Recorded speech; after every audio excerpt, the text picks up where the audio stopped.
বিষ্ণুৰ ভক্তৰ চিন্তা নথকাই ভাল, কিন্তু স্বয়ং বিষ্ণুৱে যে কৰ্তব্য পাহৰি গৈছে সেইবাবেহে চিন্তা কৰিব লগা কৰিছে। প্ৰভু, নাভি পদ্মৰ পৰা ব্ৰহ্ম সৃজন হল, প্ৰজাপতিয়ে প্ৰজা সৃষ্টি কৰিলে, কিন্তু প্ৰজা যেনিবা তিনিও লোক উপচি পৰে প্ৰজাপতিৰ কৰ্তব্য সম্পূৰ্ণ হবলৈ। আৰু এই ক্ৰোধিত প্ৰজাবিলাকৰ বাবে এটি সুগম দিব নালাগিব জানো জনাৰ্দন?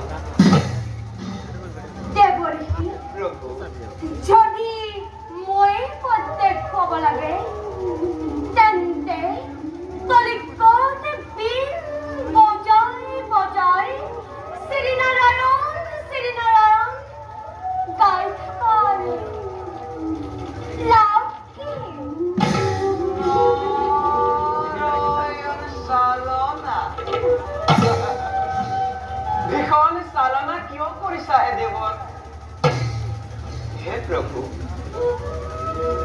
এই সৃষ্টিৰ আদি অন্ত বুজিবৰ শক্তি মোৰ একেবাৰেই অভাৱ।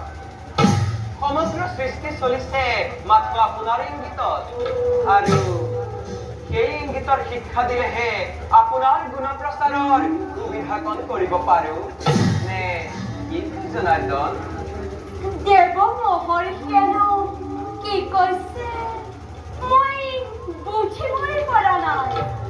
বুজিব পৰা নাই? নিশ্চয় নিশ্চয় প্ৰভু। হে প্ৰভু, সৃষ্টিত এটি ভক্তৰ অপূৰ্ব নিদৰ্শনৰ নিশ্চয় প্ৰয়োজন, আৰু এই নিদৰ্শনকে লৈ যাতে ভৱিষ্যতে মানৱ সমাজে সহজেই মুক্তিৰ পথ বিচাৰি উলিয়াব পাৰে, এই বিষয়ে চিন্তা নকৰে জানো জনাৰ্দন?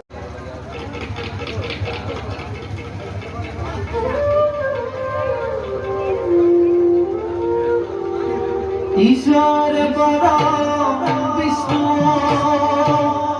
সচিদানন্দ বিগ্ৰহ অনাদি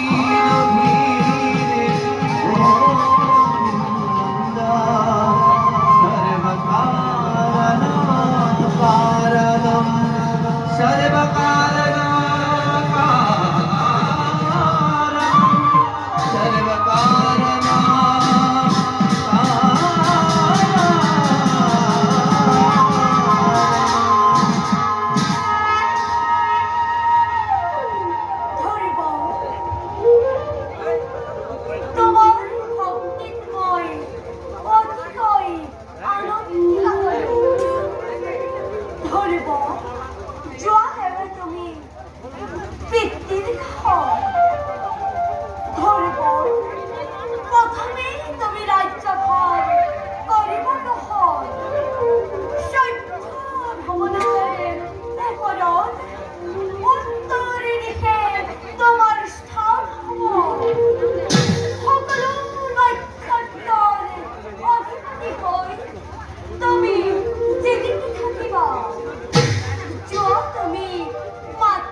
Jesus.